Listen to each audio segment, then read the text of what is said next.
তাহলে শুরু করি আজকে যে আমরা গত ক্লাসে যেটা করেছিলাম যে আমরা দুটো বিন্দু নিয়েছিলাম। ধরো এ একটা বিন্দু যার স্থানাঙ্ক x1 y1 আর বি একটা বিন্দু যার স্থানাঙ্ক আমরা ধরেছিলাম x2 y2।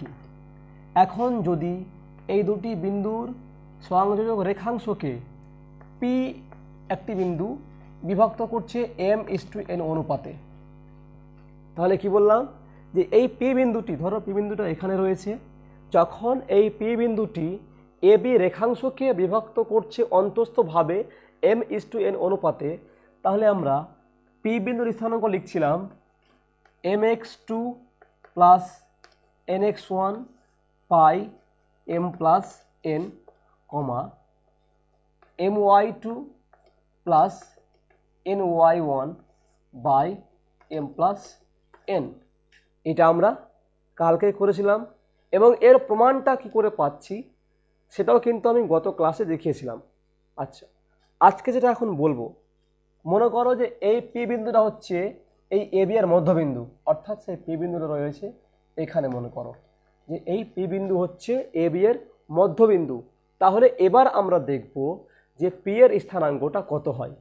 তো যদি পি বিন্দুটা হয় এ বি এর মধ্যবিন্দু, তাহলে m:n ইকুয়াল টু হবে 1:1, অর্থাৎ এই পোর্শনটা আর এই পোর্শনটা হবে সমান, যেহেতু পি হচ্ছে এ বি এর মধ্যবিন্দু, তাই m:n ইকুয়াল টু হচ্ছে 1:1।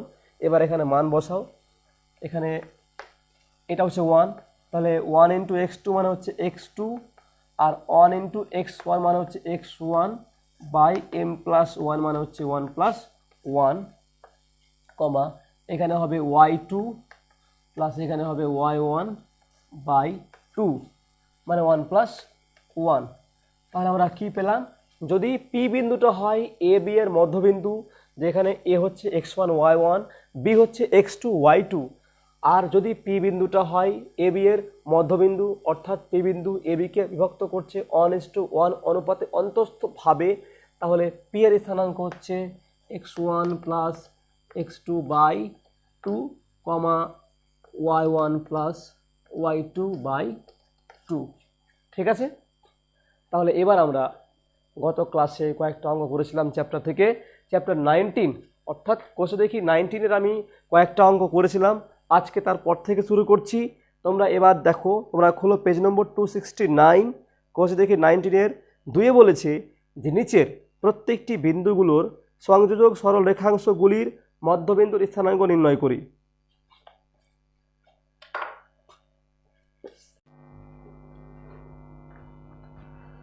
তাহলে এবার আমাদের করতে বলা হয়েছে যে আমরা বের করব এই দুটি বিন্দুর সংযোগকারী সরল রেখাংশের মধ্যবিন্দুর স্থানাঙ্ক।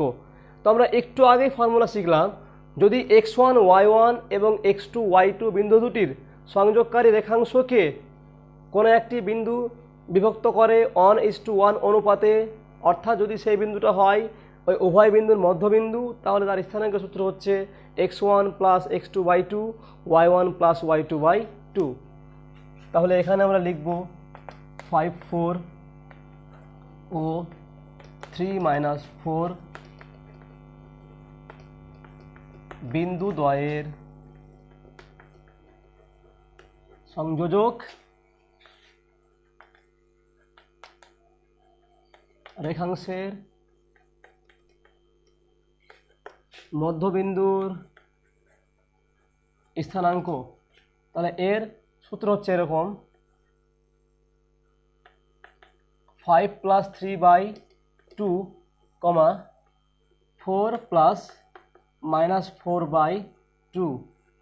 দেখো x1 plus x2 by 2 y1 plus y2, এখানে y2 -4 যেহেতু y1 প্লাস y2 বাই 2 সমান দিয়ে দেখো 5 আর 3 8 বাই 2, আর এখানে 4 - 4 বাই 2, তো এখানে 2 4 8 মানে এটা 4, আর এটা 0/2 মানে হচ্ছে 0।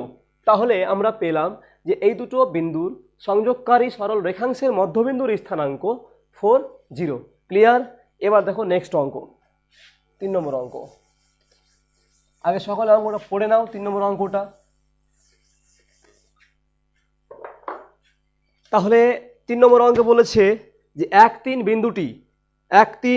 বিন্দুটি 4-6 এবং 3-5 বিন্দুদ্বয়ের সংযোজক সরল রেখাংশকে কি অনুপাতে বিভক্ত করেছে হিসাব করে লিখি। এটা 3 নম্বর অঙ্ক। মনে করো এটা হচ্ছে 4-6 বিন্দু, 4-6 বিন্দু, আর এটাকে ধরছি আমরা 5-3-5 বিন্দু, আর এটা হচ্ছে সেই বিন্দু যার স্থানাঙ্ক দেওয়া আছে 1-3। এবার আমাদের বের করতে হবে যে এই 1-3 বিন্দুটি এই রেখাংশকে ভাগ করেছে কি অনুপাতে। আমরা মনে করছি সেই অনুপাতটা হচ্ছে m/n। ক্লিয়ার? তাহলে এখানে আমরা ভাষা লিখব যে মনে করি 1-3 বিন্দুটি 4-6 ও 3-5 বিন্দুদ্বয়ের সংযোজক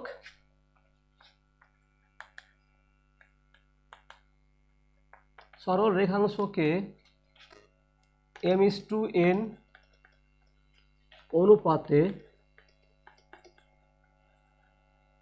বিভক্ত করেছে। তো যেহেতু এই বিন্দুটি এই রেখাংশকে ভাগ করেছে m/n অনুপাতে, তাহলে এই বিন্দুর ভুজ কত হবে? তার সূত্র হচ্ছে mx2 + nx1। mx2 বলতে আমরা মনে করছি এটা x1 y1, আর এটা মনে করছি x2 y2। তাহলে mx2 মানে হচ্ছে m/3 + nx1 মানে n/4 বাই m + n। এটা হয়ে গেল এই বিন্দুর ভুজ। এখন ভুজ বলা আছে 1, তাহলে এটা সমান হবে 1। এবং my2 এখানে y2 মানে হচ্ছে 5 + ny1, n এখানে y1টা হচ্ছে 6, তাহলে n/6 by m + n equal to, এটা হয়ে গেল এই বিন্দুর কোটি মানে y স্থানাঙ্ক, আর এখানে কোটি বলা আছে 3। তাহলে এটা ইকুয়াল টু হয়ে গেল 1, আর এটা ইকুয়াল টু হয়ে গেল 3। এবার আমাকে বের করতে হবে m/n এর মান, এই অনুপাতটা বের করতে হবে। তো আমি এখান থেকে যে কোনো একটাকে নিয়ে, হয় এটা আর না হয় এটা, যে কোনো একটাকে নিয়ে কিন্তু আমরা m/n বের করতে পারবো। এবার এটা দিয়ে শুরু করি আমরা। তো এটা হয়ে গেল 3m + 4n by m + n সমান 1।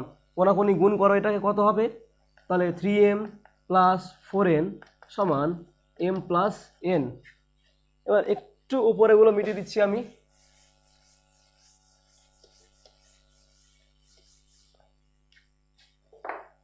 তাহলে উপরে লিখছি, এবার m গুলোকে বাম দিকে নিয়ে এসো, n গুলো ডান দিকে নিয়ে যাও। তাহলে এখানে 3m ছিল, 3m - m সমান n - 4n, বা 2m সমান -3n, বা m/n ইকুয়াল টু আসছে -3/2। এবার দেখো আমরা যদি m/n লিখি তাহলে কিন্তু মানটা নেগেটিভ চলে আসছে, কিন্তু কোনো অনুপাতের মান ঋণাত্মক বা নেগেটিভ হতে পারে না। কিন্তু এখানে আমরা পাচ্ছি যে m/nটা নেগেটিভ। তাহলে এটা কেন আসলো?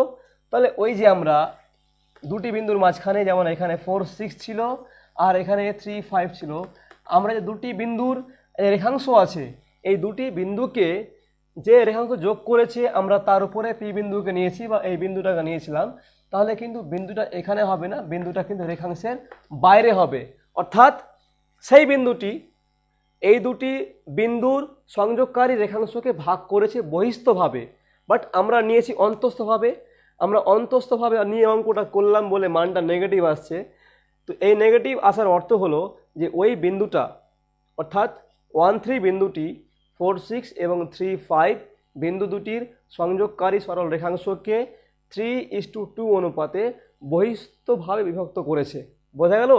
তাহলে আমি আবারও বলছি, এই নেগেটিভের অর্থ হলো যে এই দুটি বিন্দুর সংযোগকারী রেখাংশকে 1-3 বিন্দুটি বিভক্ত করেছে বহিস্থভাবে।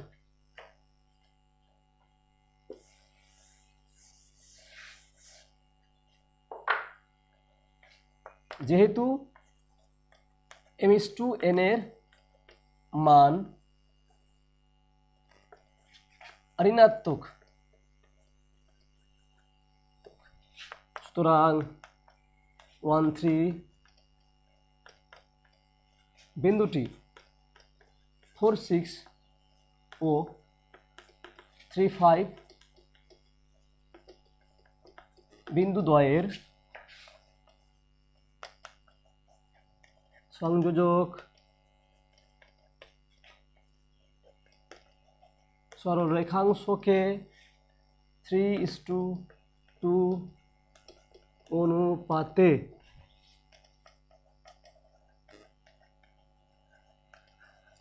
বহিস্থভাবে বিভক্ত করেছে। ব্যাস, ক্লিয়ার সবার? এবার নেক্সট দেখো একটা অঙ্ক। নেক্সট 4 নম্বর অঙ্ক বলেছে 7 3 ও -9 6 বিন্দু দ্বয়ের সংযোজক সরল রেখাংশ y অক্ষ দ্বারা কি অনুপাতে বিভক্ত হয়েছে। এখানে যেটা অঙ্কটা আমরা করলাম, এটা অঙ্কটা একই অঙ্ক, মানে এটা অঙ্কের মতো করেই করবে। এটা অঙ্কের বিন্দুটা ছিল 4 6 ছিল, আর এখানে 3 5 ছিল, আর এখানে বিন্দুটা ছিল 1 3। তো আমাদের এখানে বলেছে এই 1 3 বিন্দুটি এই দুই বিন্দুর সংযোগকারী রেখাংশকে ভাগ করেছে কি অনুপাতে। তো আমরা যেভাবে অঙ্কটা করলাম, এবার ধরো এখানে যেটা বিন্দুটা বলছে, এখানে সেই বিন্দুটা বলা আছে 7 3, এটা বলেছে 7 3, আর এটা বিন্দুটা বলেছে -9 6, কিন্তু এখানে আমরা এটা বিন্দুটা বলা নেই, এখানে এই বিন্দুটি বলা নেই, বাট ইনডাইরেক্টলি কিন্তু এই বিন্দুটা বলে দেওয়া হয়েছে। বলছে যে এই দুই বিন্দুর সংযোগকারী সরল রেখাংশ y অক্ষ দ্বারা কি অনুপাতে বিভক্ত হয়। তো আমরা মনে করছি যে y অক্ষের উপর লিখবে, যে মনে করি, এগুলো মিটিয়ে দিই,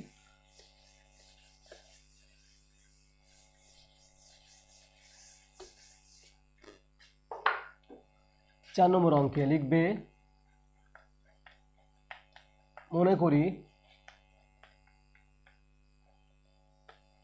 y অক্ষের উপর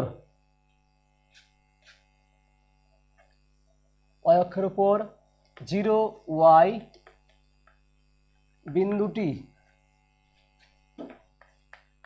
7 3 ও -9 6 বিন্দু দ্বয়ের সংযোজক সরল রেখাংশকে m:n অনুপাতে বিভক্ত করে। তাহলে আমরা এই বিন্দুটা ধরলাম কি বিন্দু, 0y বিন্দু মনে করলাম, এই বিন্দুটাকে 0y। তাহলে এবার এটা বিন্দু দেওয়া আছে, এটা বিন্দু বলে দেওয়া আছে, এটা বিন্দু ধরা আছে, আমরা ধরলাম। আর মনে করি এই বিন্দুটা এই দুটি বিন্দুর সংযোগকারী রেখাংশকে ভাগ করছে m:n অনুপাতে। তাহলে আমরা 3 নম্বরে যে অঙ্কটা করলাম, এবার 3 নম্বর অঙ্কের মতো করে হুবহু এটা অঙ্ক নামিয়ে নাও, অঙ্কটা হয়ে যাবে। সেখানে y এর মানটাই লাগবে, সরি y এর মান লাগবে না আমাদের, সেখানেও কিন্তু m:nটাই বের করতে বলা হয়েছে, আর তোমরা m:nটা দেখাবে। ক্লিয়ার তো? ব্যাস, এটা অঙ্ক হয়ে গেল।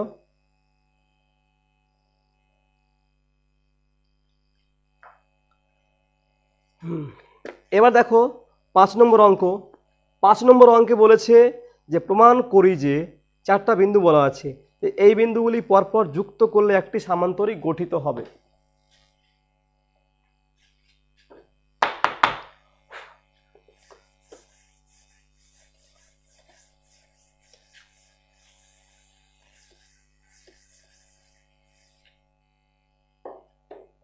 দেখো সেই 4টি বিন্দু কি কি বলা আছে, আমি একটু লিখছি এগুলোকে। এখানে বলা আছে a7 3, b9 6, c10 12, আর ডি বলা আছে 8 9। এই 4টা বিন্দু দেওয়া আছে আমাদেরকে। প্রশ্ন হচ্ছে যে এই 4টি বিন্দুকে যোগ করলে এই চারটি বিন্দুকে পরপর যোগ করলে একটি সামান্তরিক গঠিত হবে। তো আমরা লিখব যে ABCD চতুর্ভুজের AC কর্ণের মধ্যবিন্দুর স্থানাঙ্ক বের করো। আগে মধ্যবিন্দুর স্থানাঙ্ক A নাও আর C নাও। তাহলে আমরা জানি যে মধ্যবিন্দুর স্থানাঙ্কের সূত্র হচ্ছে x1 + x2/2 y1 + y2/2। তাহলে 7 + 10 10/2, 3 + 12/2। তাহলে কত হচ্ছে এটা? 17/2, 15/2। ঠিক তেমনই ABCD চতুর্ভুজের এবার BD কর্ণ নাও। BD কর্ণের মধ্যবিন্দুর স্থানাঙ্ক B আর D নাও। তাহলে 9 + 8/2 আর একটা হবে 6 + 9/2। তাহলে এখানে আমরা পেয়ে গেলাম, আবার পেলাম 17/2 আর 15/2। তাহলে যেহেতু AC এবং BD উভয় কর্ণের মধ্যবিন্দুর একই বিন্দু, দেখো এই দুটো কিন্তু একই বিন্দু পেয়েছি আমরা, দুটো সেম পয়েন্ট, একই বিন্দু। তো যেহেতু AC কর্ণের মধ্যবিন্দু এবং BD কর্ণের মধ্যবিন্দু দুটো একই বিন্দু, অর্থাৎ একই পয়েন্টে AC এবং BD কর্ণ দুটি সমদ্বিখণ্ডিত হয়, অতএব ABCD চতুর্ভুজটি আসলে একটি সামান্তরিক। ব্যাস লিখে দেবে এখানে যেহেতু AC এবং BD কর্ণ দুটি একই বিন্দুতে সমদ্বিখণ্ডিত হয়, বা তার আগে লিখবে যেহেতু AC কর্ণের মধ্যবিন্দু এবং BD কর্ণের মধ্যবিন্দু দুটি একই বিন্দু, অর্থাৎ AC এবং BD কর্ণ দুটি একই বিন্দুতে সমদ্বিখণ্ডিত হয়, সুতরাং ABCD একটি সামান্তরিক। ক্লিয়ার? তাহলে এটা হয়ে গেল আমাদের এখানকার 5 নম্বর অঙ্ক। এবার দেখো তোমরা 6 নম্বর অঙ্ক। 6 বলেছে যদি 3, 2, 6, 3, XY এবং 6, 5 বিন্দুগুলি পরস্পর যুক্ত করলে একটি সামান্তরিক গঠিত হয়, তাহলে XY এর মান কত হবে হিসাব করে লিখি।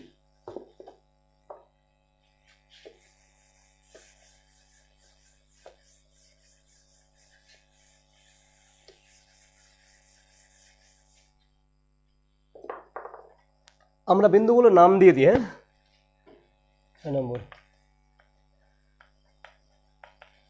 মনে করি A 3, 2, B 6, 3, C XY O D 6, 5। চারটা বিন্দু আছে। বিন্দুগুলি পরস্পর যুক্ত করে একটি সামান্তরিক গঠিত হয়। সামান্তরিক গঠিত হয়। তাহলে এখানে লিখবো, আমরা ভাষা দিয়ে লিখবো যে AC কর্ণের মধ্যবিন্দুর স্থানাঙ্ক। লিখবে এখানে যে AC কর্ণের মধ্যবিন্দুর স্থানাঙ্ক, এটা কত আসছে দেখো। AC নাও। AC মানে 3 + x/2 আর 2 + y/2। এটা হয়ে গেল AC কর্ণের মধ্যবিন্দুর স্থানাঙ্ক। ঠিক তেমন লিখবো আমরা এখানে যে BD কর্ণের মধ্যবিন্দুর স্থানাঙ্ক, এটা কত আসছে দেখে নাও। BD মানে 6 + 6/2 আর এখানে আছে কত 3 + 5, 3 + 5/2, মানে এটা হয়ে গেল তোমার 12/2 মানে 6, 5 3 8/2 মানে 4। তাহলে আমরা এটা পেলাম AC কর্ণের মধ্যবিন্দু আর এটা পেলাম BD কর্ণের মধ্যবিন্দু। এবার যেহেতু ABCD একটি সামান্তরিক, তাই উভয় কর্ণের মধ্যবিন্দু হবে একই বিন্দু, কারণ আমরা এর আগে পড়েছি, প্লাস এর আগের অঙ্কটাই করলাম যে সামান্তরিকের কর্ণদ্বয় একটি নির্দিষ্ট বিন্দুতে পরস্পরকে সমদ্বিখণ্ডিত করে, অর্থাৎ এই দুটো বিন্দু হবে একই। তাহলে এবার কি লিখবে শর্তানুসারে,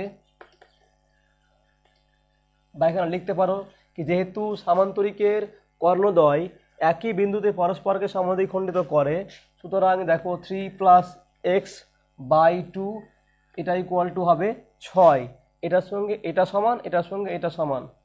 তাহলে কত পাচ্ছি এখান থেকে আমরা, যে 3+x ইকুয়াল টু 6×2 12, বা x সমান হচ্ছে 12 - 3 সমান 9। ঠিক তেমন পাচ্ছি আমরা যে 2+y সমান 4, এটা বাই 2 ছিল, বা 2+y ইকুয়াল টু 4×2 8, বা y equal to 8 - 2 equal two 6। তাহলে x ইকুয়াল টু পেয়ে গেলাম আমরা 9 আর y ইকুয়াল টু 6। তাহলে সেই বিন্দুটা হয়ে গেল 9 6। ক্লিয়ার?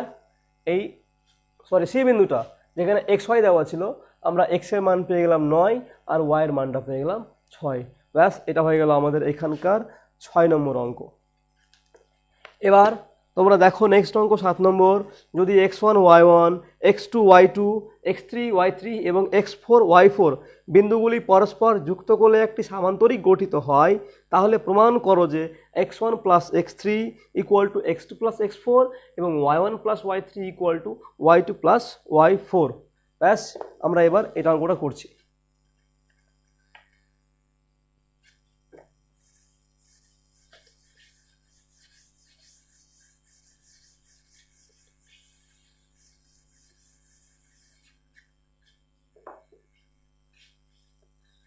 এটা অঙ্কে আমরা ভাষা খুব কম এখানে বলবো, তোমরা খাতায় ঠিক লিখবে। ধরো এটা হচ্ছে সামান্তরিক, এটা এ বিন্দু x1 y1, তা বি বিন্দু x2 y2, সি বিন্দু x3 y3, আর ডি বিন্দু এটা যার স্থানাঙ্ক x4 y4। এখানে আমরা শুরু করি, লিখছি এবিসিডি সামান্তরিকের, এবিসিডি সামান্তরিকের চারটি বিন্দুর স্থানাঙ্ক যথাক্রমে এ x1 y1, B x2 y2, C x3 y3, D x4 y4। তাহলে এখানে কি লিখবো আমরা, যে এবিসিডি সামান্তরিকের চারটি শীর্ষবিন্দুর স্থানাঙ্ক যথাক্রমে এ x1 y1, B x2 y2, C x3 y3, D x4 y4 লিখে দিলে। এরপর লিখবে এসি কর্ণের মধ্যবিন্দু, এসি কর্ণের মধ্যবিন্দুর স্থানাঙ্ক। তাহলে দেখো এটা হচ্ছে এসি, তাহলে এই কর্ণের মধ্যবিন্দুর স্থানাঙ্কটা হবে x1 প্লাস ওখানে কত আছে x3 আছে by 2, R y1 plus y3 by 2, অর্থাৎ x স্থানাঙ্ক দুটি যোগফল বাই 2, y স্থানাঙ্ক দুটি যোগফল বাই 2। ঠিক তেমনই হবে বিডি কর্ণের মধ্যবিন্দুর স্থানাঙ্ক হবে x2 প্লাস x4 বাই 2, আর এখানে y2 প্লাস y4 বাই 2। এখানেও x স্থানাঙ্ক দুটি যোগফল বাই 2, y স্থানাঙ্ক দুটি যোগফল বাই 2। এবার আবার সেম কেস, যেহেতু সামান্তরিকের দুটি কর্ণ একই বিন্দুতে পরস্পরকে সমদ্বিখণ্ডিত করে, তাহলে এটা ইকুয়াল টু হবে এটা শর্তানুসারে x1 plus x3 by 2 equal to x2 plus x4 by 2।